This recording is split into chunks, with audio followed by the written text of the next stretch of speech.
Hello, Mark Sturdy here with some more summary notes from our research this week, 7 days ahead, looking at major world markets. And if you look at our summary page, you'll see that we remain bears of the dollar against the euro, and we are bulls still of the S&P 500.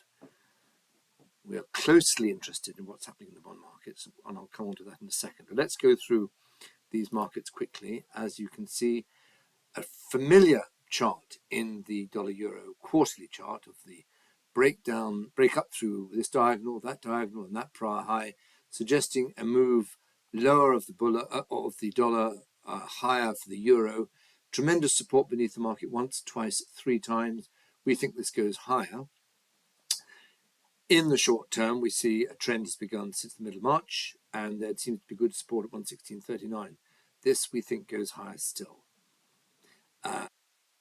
The dollar against the sterling has nondescript been going sideways for a while. And sterling against the euro is nondescript, been going sideways for a while. Watch these levels.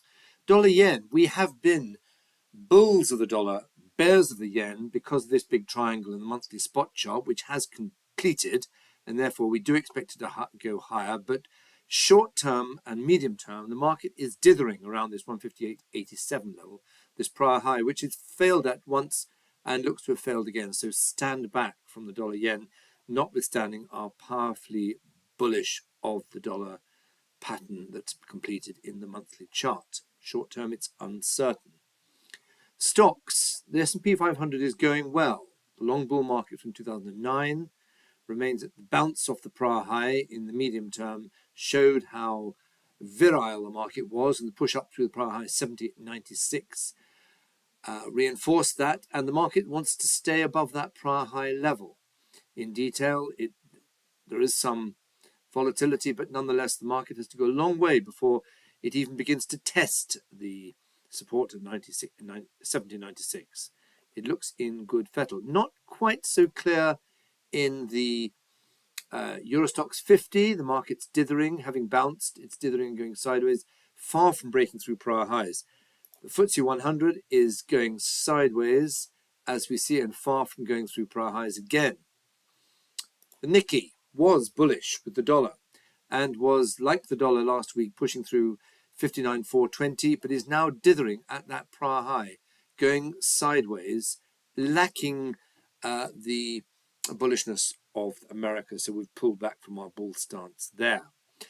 This is interesting to go on to the bonds. Look at the wide trading range for the US, but we did see the possibility of bearishness in the US Treasury bond market from this rising wedge, a weak bear pattern.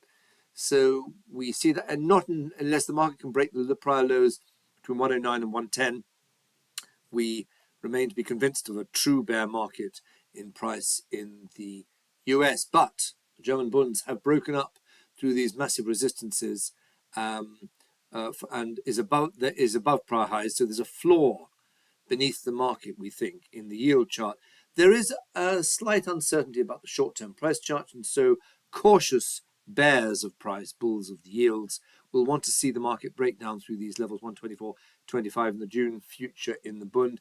And similarly, although we're excited long-term and medium-term in the gilt, we would wait for a break in the price chart beneath 85.91 before we're sellers of gilts.